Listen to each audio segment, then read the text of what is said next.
Well, hello. Today we're going to be building a rechargeable battery pack for my Samsung WB100 camera. It originally used 4 AA batteries, and because I film a lot, I was going through about 40 AA batteries a month. So then I switched over to just a big 6-volt cell that I had. I hooked up these leads to it, which now I'm running the camera off of the universal power supply.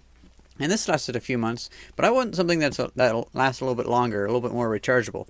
So I'm going to try to build a battery out of these 4.2 volt 18650 cells. They are 2100 milliamp hours per cell. That's the tested. They're rated for 2200, but they only have 2100. You can see the video on that. So, at first test though, we have to make sure this camera can handle a voltage of more than 8 volts. So, let's switch over to the other camera. Okie dokie. So, we have the voltage at 6 volts. Bring it out.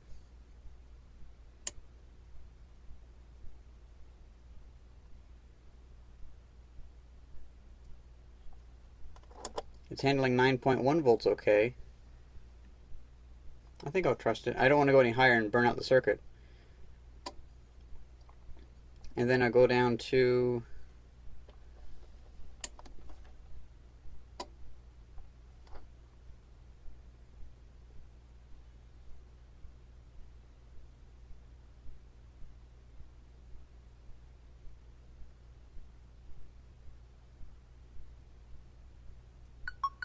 4.1 volts.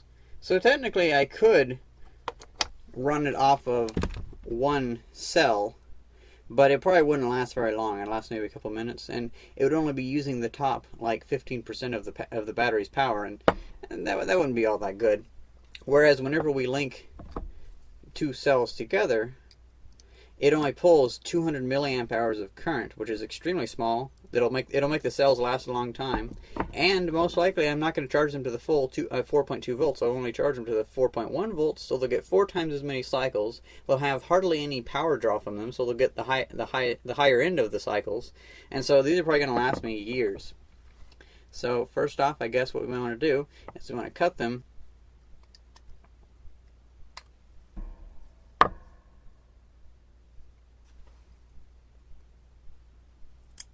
Going to pop these tabs off, because what I'm looking for this battery is I'm wanting 2 packs like this, where these batteries are in parallel. So they're both 4.2 volts at 4.2 amp hours. Hey, that kind of works. 4.2, 4.2. Never thought of that. So I'm going to get this one, and I'm going to grab maybe another battery. We'll check the voltage. This may be the one that was at 3.9 volts, so it should be okay. 3.9 volts, awesome. And this battery is 4.0. So this is 3.99, this is 4.0. 1/100th of a volt off, that is pretty much the same thing. So now we will solder these two together. Then we'll have 2 packs. Then we can run these in series, like so, and make a little pack like that. And this will give me probably about maybe an hour of record time on one charge, which is pretty awesome.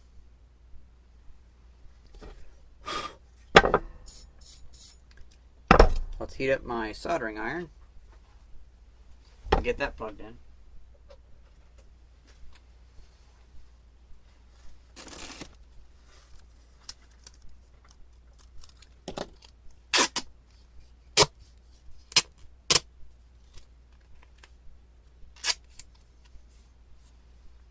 So now, while the soldering iron is heating up, I'll just connect these together.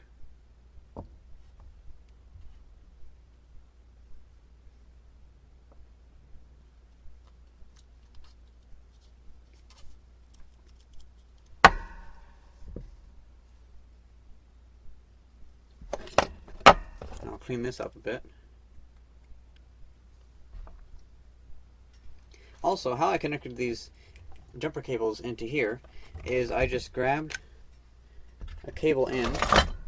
Now this one's only half a cable, but I took it like so, pulled it out,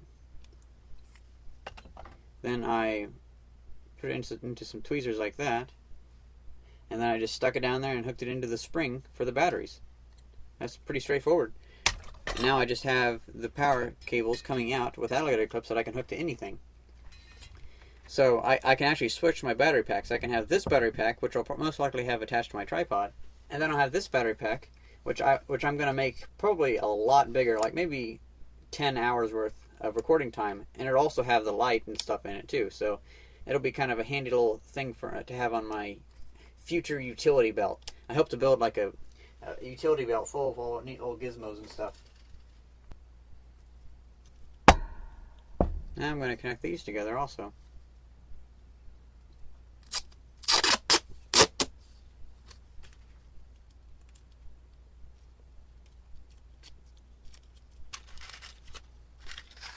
I'll use paper clips to bridge the gaps across them, and then I'll reuse these alligator clip endings from a previous project for the batteries. Should be pretty awesome.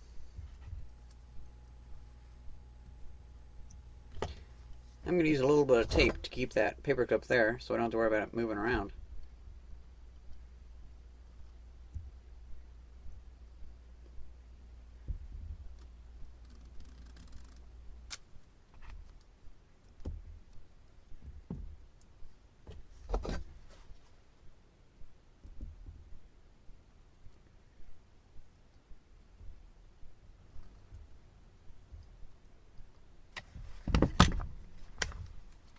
Now let's test the continuity between these two. Okay. Yep, made a nice connection. Now we shall bridge the cells across to make them into series.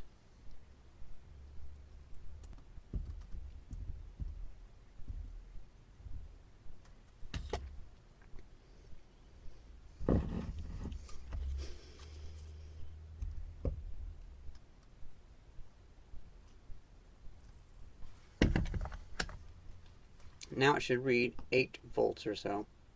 7.98. That's pretty good.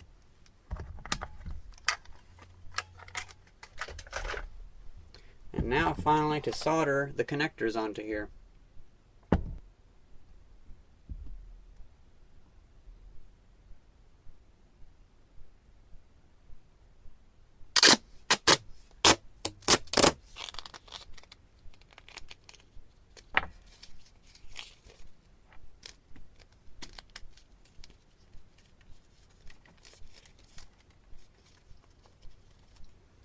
And now we have the battery.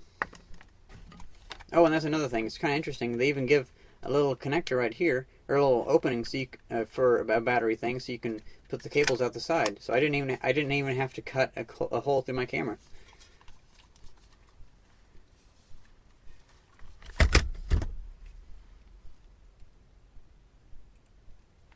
Positive, negative.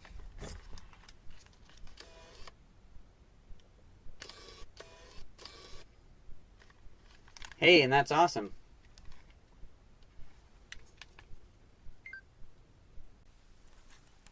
So now that we got this working, I want a way to make it connect to the tripod. Because see, I'll have the camera right here, but I think what I'll do is I'll make a piece of plastic that'll cut out. I'll cut out a piece of plastic that'll have a hole in it so we can hook right here, and I'll just tape the battery onto the piece of plastic. That'd be simple enough for me. So now for the piece of plastic, we just get a normal piece of scrap plastic from work.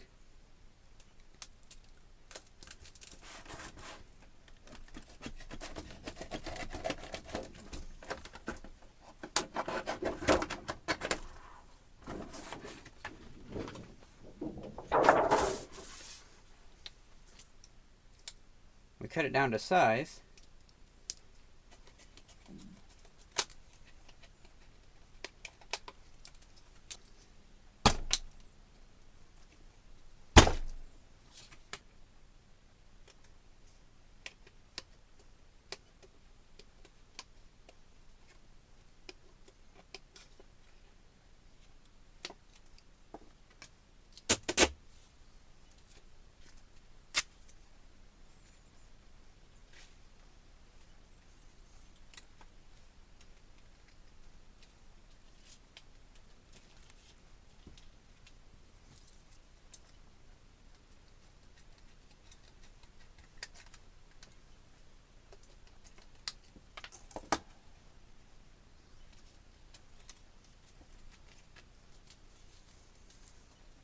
And there we go, the connector. And so here we are. That's what it looks like. It's nice, pretty nice for only a half hour of work. It's a bit droopy, but hey, it works. And if I ever want to carry it around, I could just stuff that in my pocket if I really wanted. But to be honest, I'd probably just end up building my big mining lamp into a battery, because that'd give me a lot more time and it'd be a lot easier to carry around. Well, I hope you enjoyed this video, and thanks for watching. See ya!